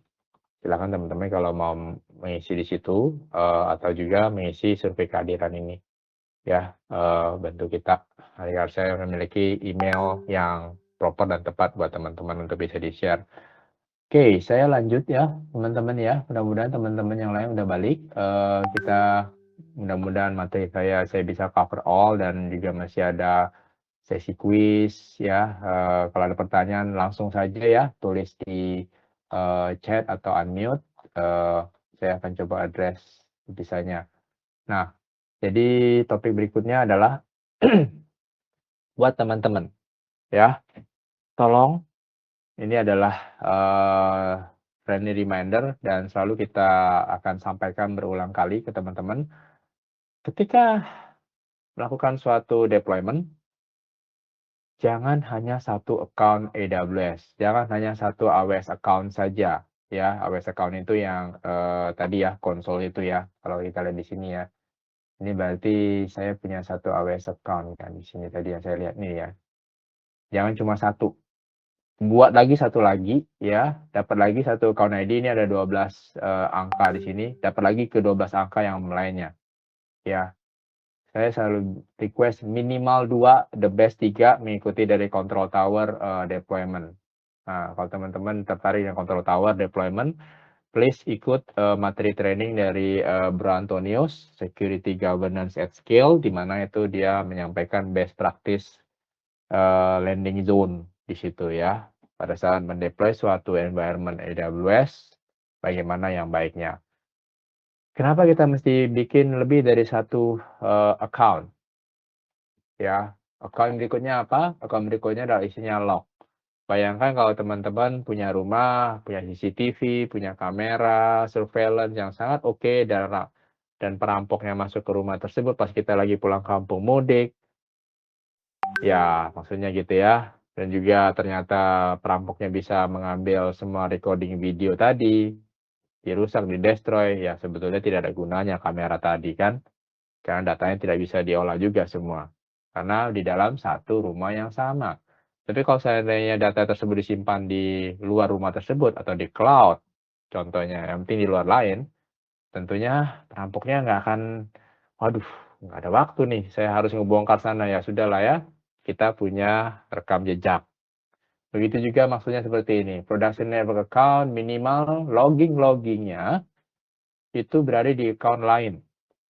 Jadi kalau ada, semua, services ini ternyata compromise, hacker-nya berhasil masuk, malware-nya berhasil serang gitu ya, logging-loggingnya tersebut forensik analitik kita simpan di account yang lain. Buat AWS account itu gratis ya, tidak ada biaya ya teman-teman ya. Don't worry about it ya. Jadi jangan takut, "Wah saya banyak account, banyak banyak banyak biaya." Enggak. Kalau account ini dibuat tapi tidak ada service yang running, gratis error. Kalau dipakai servisnya S3 di sini, baru sama aja kan kalau S3-nya pakai di sini kan, yang dibayar adalah S3-nya. Oh ternyata saya pakai satu account, login semua taruh di sini, di S3 sini yang tempat mau saya berjalan, ya sama aja. Perampoknya nanti langsung delete dia punya, S3 ya, begitu masuk, admin account-nya dia tahu kan, dia bisa, hapus semua, forensik. Itulah tujuannya kita minta ada log archive account di account yang berbeda. Nah, ini juga akan mulai, kita suggest, kita juga bikin, environment yang berbeda ya, staging environment, staging account, R&D account, development account. Akhirnya akan muncul banyak VPC, teman-teman, right? Banyak Virtual Private Cloud. Memang didesain yang baik, karena kita tidak ingin campur ya, ternyata satu VPC dipakai untuk development, testing, dan production. Waduh, kalau ternyata ada yang salah config, atau lalai, atau human error, atau malware, efeknya fatal. Nah, VPC peering itu memberikan connectivity antara dua VPC. Dan memang ini adalah managed service, again, begitu dia managed service, scalable dan high availability dimanage oleh AWS, terima beres ya, kita support antar account, kita support antar region gitu ya. Ini adalah syaratnya teman-teman. Dan ini adalah karakternya teman-teman. Syaratnya pertama, tidak boleh IP address tersebut overlap, bingung dia. Karena di sini kita di dalam routing table nanti kan perlu definisikan ya. Kalau di sini adalah 10200, di sini adalah 10100, berarti kalau di sini routing table-nya menuju 10200 via PCX. Dan ini juga sebaliknya 10100 via PCX. Kita tentukan routing satunya di routing satunya mesti ada. Dan ini sifatnya adalah one to one. Jadi kalau ini mau peering ke sini perlu bikin lagi. Ini mau peering sini perlu bikin lagi. Ini mau peering sini perlu bikin lagi. Full mesh. Tidak bisa lompat-lompat setelah dari sini pindah ke sini, nggak bisa. No transitive routing, tidak ada konsep routing di sini. Ya, hubungannya adalah sangat loyal, one on one, gitu ya. Nah, ini VPC peering. Nah, oke, ya. Nah, ini saya agak cepat saja ya, memberikan gambaran dalam bentuk routable-nya teman-teman ya. Bayangkan kalau VPC peering-nya sudah mulai banyak. Ya, karena kita gunakan banyak sekali VPC ya, sesuai dengan workload-nya, sesuai dengan fungsinya, sesuai dengan account-nya. Nah, mulai mess. Ya, mulai rame ya, mulai ruwet gitu ya. Ya, mulai satu sama lain ya. Overhead management mulai muncul semua gitu ya. Nah, ini tidak scale. Kebanyakan kalau VPC-nya udah hampir 100.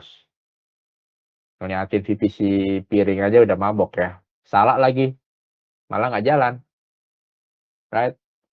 Itu menjadi isu. Dan kita tidak ada konsep transiting. Dari sini, masuk ke sini, bisa. Ini ada piring, apakah dari A, B, dan C, dan A bisa langsung ke C via jalur ini? Nggak bisa ya.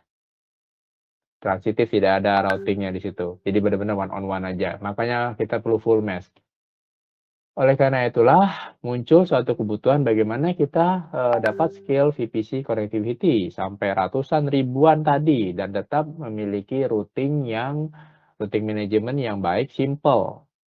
Nah, AWS mengeluarkan launch ya, namanya service AWS Transit Gateway atau TGW. Nah, di dalam TGW tersebut itu bisa dibayangkan seperti cloud router ya, virtual cloud router yang mengkoneksikan antar VPC. Ya. Kita bikin attachment di sini ya. Kita bikin sambungan gitu, attachment, ini disebut attachment. Disebut attachment juga gitu ya. Semua ke arah Transit Gateway. Lalu kemudian di sini pasti tentunya ada routing table, ada RT-nya gitu ya. Nah, begitu ada RT-nya, ini seperti VPC router kita tadi teman-teman. Ya, tadi kan di dalam VPC subnet, banyak subnet, ada VPC router bisa ngomong ke subnet manapun. Nah, ini juga sama. Begitu udah ada attachment, ini antar VPC bisa komunikasi any to any. Bisa ping kemanapun. Ya, ini routing yang standarnya. Kita allow ya di sini. Seperti itu. Oke. Nah, ini saya coba ya enak lihatnya. Sorry teman-teman, aku tampilkan lagi Messi ya. Nah, transit gateway tersebut ya kita perlu buat attachment-nya pilihannya nanti kalau di sini kita klik drop down, ini menunya nanti saya demokan ya. Ini drop down, pilihannya ada VPC, pilihannya ada direct connect, pilihannya ada TGW piring, dan satu lagi pilihannya ada TGW connect. Kalau ini, ada satu lagi pilihannya adalah untuk VPN. Ya, jadi attachment type-nya ada 5. Ya, jadi VPN tadi kan ingat bisa connect ke VGW ya, sekarang bisa connect juga langsung ke TGW. Itu akan lebih centralized lagi, gitu ya. Nah, ini yang VPC ya contohnya. Nah, di sini kita centang dia super DNS, super IPv6 ya. Nah, di sini adalah attachment nya ke VPC tersebut, VPC apa? VPC A. Nah, kita akan perlu best practice di dalam VPC tersebut untuk meng-create suatu namanya TGW subnet. Ini yang TGW subnet itu yang kita perlu connect. TGW subnet 1, TGW subnet 2. Jadi kalau back lagi ya, contoh di sini, saya melakukan koneksi di sini. Ya, di sini kebetulan dia ada 2 EZI. Saya gambar EZI-nya begini ya, gampangnya teman-teman ya. Ya, sesuai dengan gambar ini garisnya. EZI. Lalu kemudian kita bikin suatu subnet. Saya bikin gambar subnet di sini. Nah, ini subnet ini TGW subnet. Di sini mungkin ini adalah private subnetnya, ya. Ada 4 private subnet yang mungkin berbeda fungsi. Kita terpisah dari private subnet ini, kita bikin satu namanya TGW subnet. Dan inilah yang akan koneksi ke attachment TGW. Di situ teman-teman. Nah, kalau kita balik ke konsol, let me show you di konsol ya. Ini VPC, oke ya. Oke, ini GW. Ini tadi contoh piring kalau ada. Tapi saya nggak ada, saya nggak buat piring di gua. Kita buat TGW.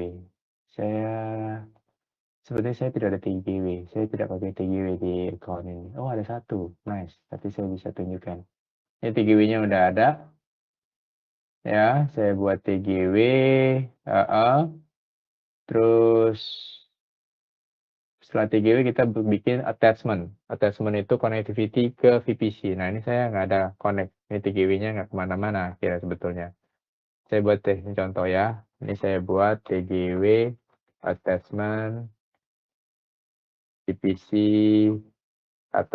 Contoh. Saya pakai TGW yang tadi ya. Nah, ada VPC, ada VPN, ada peering connection, ada connect. Gitu ya. So, sorry, saya ralat tadi. Tidak ada direct connect. Direct connect-nya TGW direct connect harusnya ada. Harusnya ada. Kenapa di sini nggak muncul ya? Det, det, det, det, det. Oke, let me double check later. So, TV traffic gateway fifth. Iya, karena mungkin di sini saya tidak konfigurasi direct connect di dalam account ini. Oke, tapi TGW itu bisa connect ke direct connect melalui transit gateway fifth nanti. Nah, di sini centang ya, ini pilih VPC yang saya ambil contoh VPC cloud saya. Sini, nah di sini saya basically saya belum predefine ya subnetnya. Ini harusnya pakai TGW subnet, jadi saya belum buat TGW subnet yang di sini. Nah, situ. Jadi kalau saya create TGW attachment, masuk ke TGW attachment.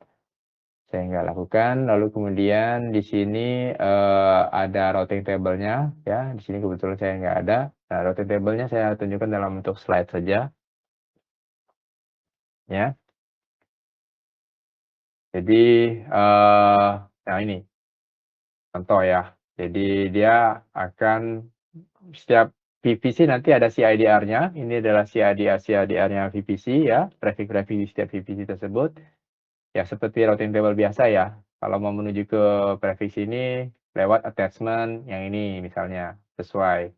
Jadi kalau contoh saya gambar di sini contohnya 10100 mungkin saya ini 10100 16 yang ini attachment 1. Contoh yang itu yang berikutnya. Oke ya, nah ini yang lebih jelas secara routing table-nya, teman-teman. Nah, kalau tadi kan bisa kita bikin, any to any ya. Salah satu kelebihan dari sisi, transit gateway, kita bisa bikin routing table lebih dari satu. Dengan demikian kita bisa menentukan, routing path sesuai dengan kebutuhan. Heeh, ya. Contoh di sini transit gateway routing table yang pertama, itu ya, kalau mau menuju ke 10.200, 10.200 yang ini, ya, berarti menuju ke attachment yang kedua di sini. Kalau 10.300, 10.300 yang ini yang bawah, di sini adalah attachment yang ketiga. 10.400 yang ini sama ya. Nah, ini adalah publiknya. Jadi, routing table yang pertama tersebut itu menentukan di sini ya, itu ya. Heeh, kalau mau menuju ke sana. Nah, kita juga bisa bikin routing table yang kedua, di mana ini terpisah nih routing table yang teman-teman. 10.100 ada di sini, menuju sini. Ini attachment 1, saya kasih bundaran ya biar beda. 10.200 ada lagi di sini, titik yang kedua, bundaran yang beda. 10.300 di sini ya. Ini routing table yang keduanya, ya. Nah, kita, bisa membuat suatu demarkasi, ya kalau saya terusin ya one-on-one deh. Di mana pertama kita ingin yang bisa komunikasi antara 1, 2, dan 3 saja. Contoh saya gambar lagi kalau kurang jelas ini ya, terus itu ya. Jadi bisa bikin routing table-nya, di dalam transit gateway tersebut terpisah, hanya ini aja yang bisa jalan. Nah, dan kita juga bisa bikin satu routing table yang terpisah hanya 1 dan 4 saja, contoh di sini. 1 dan 4 saja yang bisa komunikasi. Jadi kita bisa manage, kita sebut ini adalah capability-nya routing domain. Jadi kalau teman-teman kebetulan di sini ada yang background-nya infra networking, ada konsep VRF, virtual routing and forwarding di dalam router, itu yang kita simulasikan di dalam transit gateway routing domain seperti ini. Jadi kita bisa demarkasikan, oh ternyata VPC ini hanya bisa ngomong ke VPC ini, atau ini ke sini saja. Nah ini adalah kelebihan dari sisi transit gateway.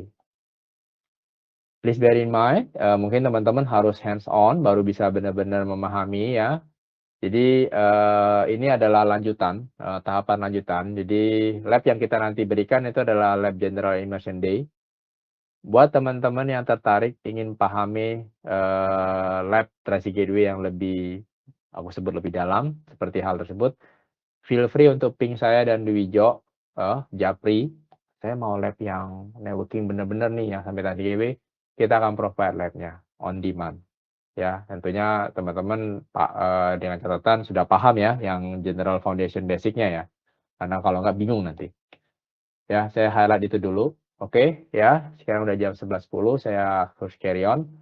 Ah, jadi tentang traffic gateway, teman-teman. Nah, sekarang tentang adanya endpoint, VPC endpoint. Tadi aku sempat kasih sedikit penjelasan di awal. Kita ada yang endpoint di depan itu yang S3 ya, S3 endpoint tadi, right? Nah, bentar aku sambil melihat ini dulu apakah ada pertanyaan atau tidak ya. Ini Raseto bertanya, VPC peering antara kalau itu harus dalam satu AWS organization atau tidak? VPC peering tidak ada kaitannya dengan AWS organization, itu dua hal yang berbeda. Jadi itu bisa antar account, bisa antar region. Ya, itu ya, saya tahu ya, saya address pertanyaannya. Thank you. Jadi, VPC peering tidak, berkaitan dengan, AWS organization. Oke, VPC endpoint kembali ke sini. Ya, jadi ini contoh. Ini adalah bagaimana kita connect ke service-service AWS yang non VPC bounded, non VPC related location. Contoh apa? Seperti di sini ya, terlihat ya, S3. S3 itu adalah global, dan regional services AWS. S3 itu tidak ada di dalam VPC. CloudWatch. CloudWatch itu bukan running dalam VPC. KMS, Amazon Aurora, ya, itu bukan running dalam VPC. Ya, gitu ya. Jadi demikian, bagaimana ini EC2 kita mau komunikasi ke Kinesis, apakah harus lewat internet? Ya, kalau Kinesis jelas pasti bisa diakses dari internet, kan kayak berarti tadi ya, trafficnya kan keluar, boros, nggak optimal jalurnya. Oleh karena itulah bagaimana kita memanfaatkan tetap global infra AWS internal kita.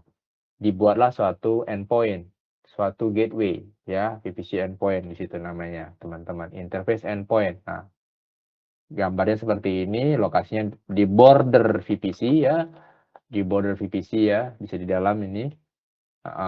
Dan basically ini nanti kita arahkan dari sisi dia pada saat lihat interface endpoint ini dia akan ada ENI. Ada ENI yang di-create di dalam subnet tersebut yang menjadi sebagai gateway-nya gitu ya, untuk masuk ke dalam service endpoint tersebut. Ya inilah yang disebut dengan konsep private link, teman-teman ya. Jadi di sini ya, di interface endpoint. Dan paralel kita sebelum interface endpoint di launch, itu sudah ada endpoint yang ada, yaitu gateway. Jadi historical itu muncul gateway endpoint duluan. Lahir gateway endpoint duluan, di mana gateway endpoint itu dibuat untuk dua service ini, ya, S3 dan DynamoDB. Awal-awal history ini. Dan sekarang ini masih gratis. Kalau yang private link ini ada biayanya. Nah, ya. Nah, gateway endpoint di sini. Nah, kalau di gateway endpoint itu mesti diupdate di dalam routing table-nya ya, teman-teman ya. Kayak tadi kita lihat kan tadi ya, VPC endpoint-nya mesti diupdate di situ. Nah, jadi kalau mau lihat teman-teman di sisi konsol ya. Let me see, open my console again.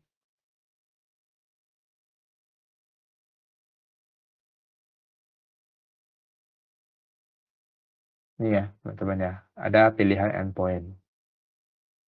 Di dalam VPC ini endpoint. Ya. Ini saya udah ada create beberapa endpoint ya.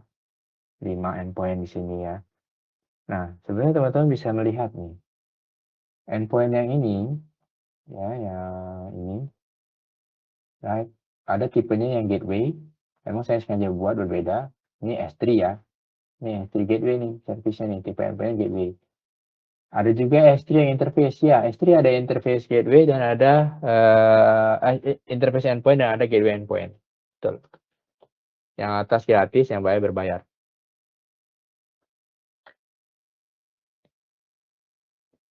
Nah, di sini ada juga interface endpoint untuk SSM. Ya, System Manager. Gitu ya. Session Manager. Jadi pada saat teman-teman kalau punya EC2, saya buat EC2 ya. Di sini kan. Saya klik EC2, right? Nah, ada instance ya. Ya.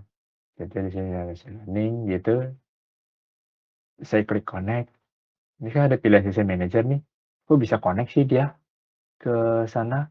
Basically mereka melalui SSM interface endpoint, teman-teman. Dari konsol ini ya, melalui interface endpoint tersebut untuk reach ke EC2 kita. Nah, ini ya. Nah, ini kalau saya klik endpoint misal. Nah, kan banyak pilihan endpoint, teman-teman ya. Contoh, saya mau bikin endpoint buat Aurora. Itu ya, saya pilih di sini Aurora EP. Nah, di sini nah ini service-service endpoint itu banyak sekali ya, teman-teman ya, hampir 241. Tipe yang berkembang sekarang adalah interface. Yang gateway cuma 2 itu aja tadi. Dan teman-teman perhatikan, semua interface ini adalah service-service managed service dan serverless. Ya, teman-teman ya.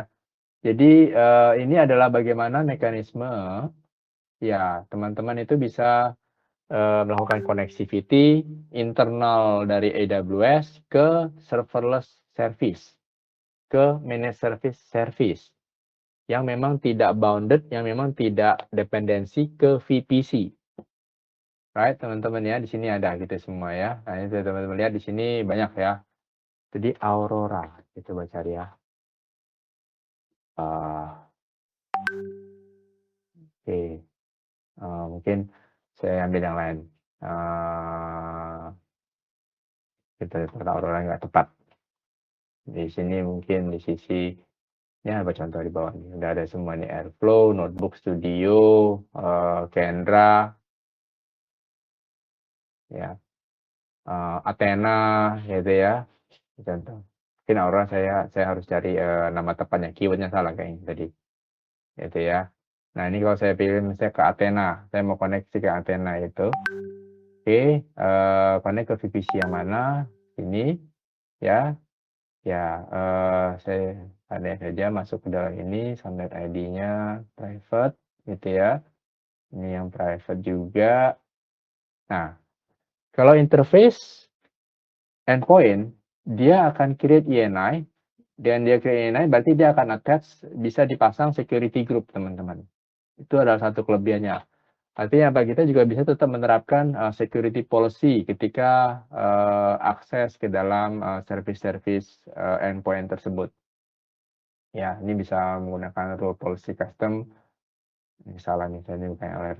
Nah, ini create endpoint, gitu ya. Ini contohnya, saya yang lanjutkan. Dan saya hanya introduce itu konsepnya. Jadi kalau teman-teman itu memang itu ya, lanjutan dari sisi foundation networking ya. Nah, gunakan itu adalah private link. Di sini kita desain suatu desain konsep namanya private link. Bagaimana memberikan akses ke service-service managed service tadi. Private link ya, lewat internal infrastructure AWS. Oke ya, jadi kita menghindari nih. Ini yang contoh nih, kalau tidak pakai interface endpoint lewat internet gateway, lewat net gateway, baru ke sana. Dan nggak bagus. Ya, kita bisa kasih policy, kita bisa pakai tadi security group apply ke sini. Ya, contohnya ini juga. Kita bisa kasih policy tadi, resource-nya ke siapa, principal ARN-nya siapa, account role-nya siapa, IAM-nya siapa. Ya. Nah, selain dari sisi kita akses ke AWS serverless dan managed service tadi, kita juga memungkinkan agar mengkoneksi antar VPC di level services, teman-teman, menggunakan layanan private link tadi. Apa maksudnya di level services? Jadi kita desain ini adalah consumer VPC, misal ya, VPC kita yang mau menggunakan layanan suatu service di VPC lain, ya. Ini service provider VPC. Siapa contoh service provider VPC? Contohnya adalah partner-partner AWS yang memberikan layanan SaaS, Software as a Service, contoh SFDC, gitu kan.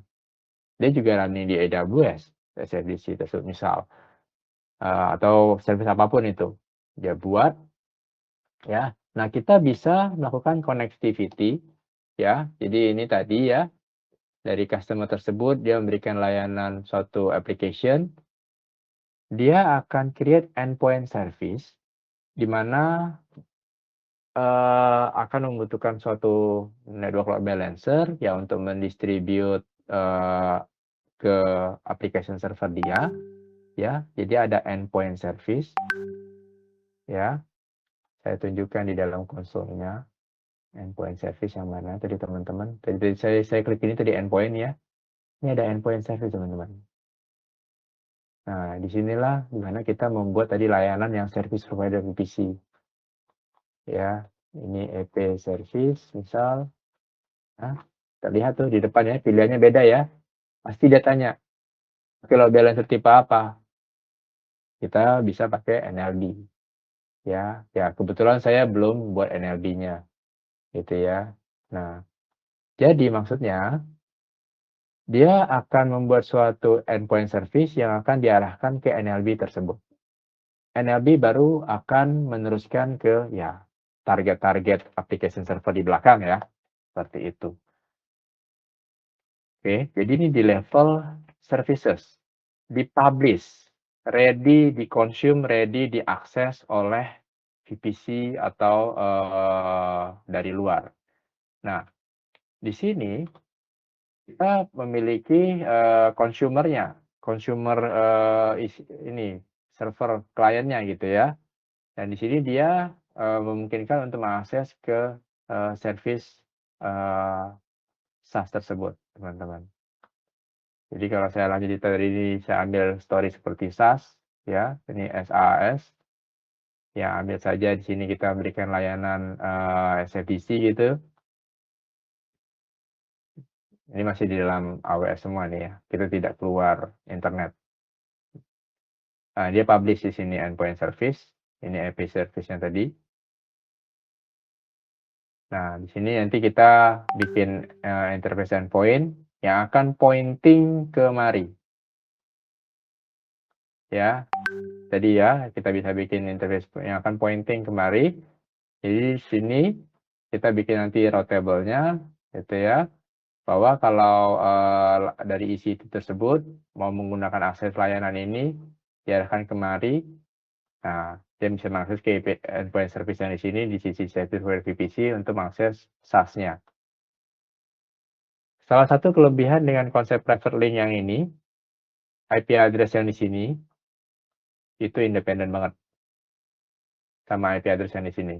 Karena kita aksesnya di level, endpoint, ya. Jadi dimungkinkan untuk overlap. Di sini ternyata dia kebetulan juga pakai 10.100/16. Nggak apa-apa, karena tidak ada routing di sini, tidak ada routing connectivity IP ya. Jadi benar-benar dari interface endpoint untuk mengakses ke endpoint service di sini. Gitu. Jadi ini dimungkinkan untuk overlap VPC, salah satunya, gitu opsinya ya, dengan teknologi private link. Oke ya, teman-teman ya. Nah itu tadi, oke sekarang sebelum fase 3, jadi kita tadi diskusi tentang net gateway, internet gateway, peering connection, AWS Transit Gateway. Nah, oke, saya akan gunakan, sekitar 15 menit untuk ya mungkin 10 menit untuk diskusi hybrid connectivity, di mana hybrid connectivity tersebut ada direct connect dan set to set. Saya nggak bahas client VPN ya. Jadi mungkin direct connect ini cukup menarik, buat teman-teman yang kalau ternyata menggunakan internet, akses dan performance-nya tidak reliable, oke, harap dimaklumi karena itu internet. Tidak ada yang bisa menggaransi internet, jadi makanya kita provide direct connect, yaitu adalah layanan langsung list line ke AWS. Kalau VPN, yaitu adalah internet yang kita kasih enkripsi ya, basically performance-nya tetap tergantung sama internet. Nah, di direct connect, teman-teman ya, itu kita memiliki, konsep kita sudah menyediakan lokasi termination fiber-nya, ya, di mana lokasi termination fiber itu ada 2, ya, di Indonesia. Di Indonesia ada 2, yaitu ada di NTT dan ada di DCI. Kita sebut Direct Connect Location Provider, dua partner ini ya. Ini adalah region kita di Jakarta, ya. Dan antara kita dengan NTT dan DCI itu sudah established, connectivity ini udah ada, kita udah ready. Nah ya, nah sedangkan di sisi customer on-prem, ya tentunya dia punya router, ya. Jadi pertama memang, customer yang on-prem tersebut, ya, ya dia perlu punya last mile connectivity, kita sebut last mile ya. Ya ini biasanya dibantu oleh direct connect partner kita yang memang adalah, service, last mile provider, ya beragam ada di website kita, misalnya seperti Excel, Indonet, CBN, Biznet, ya, Moratelindo, mereka bisa lakukan tersebut, banyak sekali ya. Kita memang berpartner dengan semua SP telco tersebut. Nah, setelah sampai connectivity-nya ini di teman-teman provider tersebut mereka memiliki, perangkat yang berada di dalam NTT dan DCI. Kita sebut rak, mereka udah ada raknya di situ ya.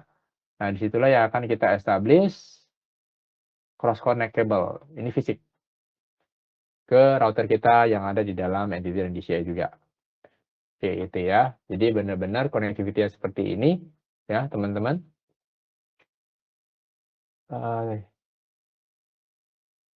Thank you Reza dan Dwijo, ya itu benar. Nah, kita ada dua tipe direct connection. Ya, direct connect ini dalam terminologi singkatnya DX kita sebut. Direct connection DX. Ya, ada dua tipe DX. Pertama adalah dedicated connection. Yang kedua adalah hosted connection. Perbedaannya apa? Kedua tersebut memang bisa dibantu oleh layanan direct connect partner kita. Ya. Kalau yang hosted, ini direct connect partner kita yang memang sudah divalidasi. Jadi sudah tayang di dalam website kita.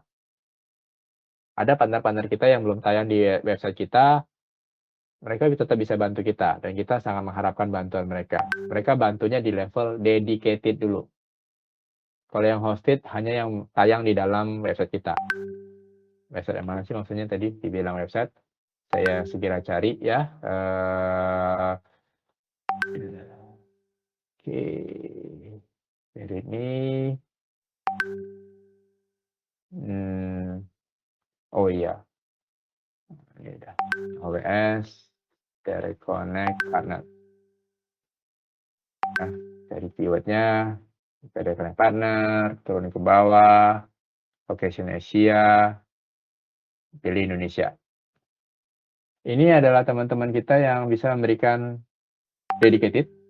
Ya, kalau lihat teman-teman di sini ada yang centang dan hosted. Ada H dan G. Yang belum tayang di sini, mereka pasti bisa lakukan dedicated for sure, don't worry about it. Jadi yang di sini basically yang bisa melakukan keduanya gitu ya. Nah, ada di sini semua teman-teman. Dan kita terus berpartnership sama teman-teman agar bisa memberikan layanan yang terbaik keduanya. Oke ya. Nah, apa sih bedanya dedicated dan hosted?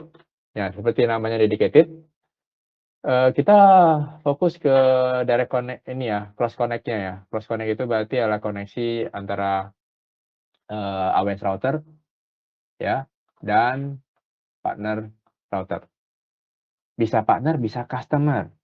Ya, kalau customer-nya juga kebetulan memang dia memiliki perangkat di entity dan DCI, dia mau langsung connect, more than welcome. Nggak ada masalah, nggak harus lewat partner. Jadi makanya ini bisa customer dan bisa partner. Ya, nah ini kalau punyanya partner, ya partner tersebut, dia akan melakukan tarikan dari connect khusus ya, makanya ini kabel merah untuk customer A. Jadi kabel merah ini dari sisi perspektif AWS hanya satu customer. Saya tahunya ya udah ya melalui partner A tersebut sampai customer A. Lalu ada yang kabel biru, cross connect baru lagi untuk yang customer B. Dan ini emang interface yang tersedia saat ini adalah 1 dan 10 giga. Wah, gede bener ya 1 giga ya. Ya, karena kita kasih satu port penuh ke dalam cross connect tersebut. Akan tetapi, bukan berarti customer tersebut harus menggunakan speed 1 giga. Tidak seperti itu ya pemahamannya teman-teman ya. Jangan salah paham bahwa, oh customer-nya 1 giga dulu nih baru bisa dedicated. No, that's not the case. Saya ulang lagi, bukan seperti itu pemahamannya, customer harus 1 giga baru bisa dedicated. Tidak. Ini adalah dari sisi physical yang tersedia. Pasti physical yang tersedia kan kita nggak bisa physical 200. 200 itu kan pasti logical bandwidth-nya kan. Physicalnya pasti 1 giga paling kecil. Kita tidak ada lagi port physical yang lebih kecil dari itu ya. Laptop aja 1 giga gitu. Nah, dan worry juga karena secara charging bukan itu yang ya maksudnya ya. Jadi teman-teman partner seperti saya ambil contoh aja seperti Excel kita tadi ya, kalau terlihat di website, dia bisa melakukan SLA ya, QoS, rate limit, ya udah SLA-nya Pak hanya 100 mega. Coba Bapak, itu silahkan, itu semua authority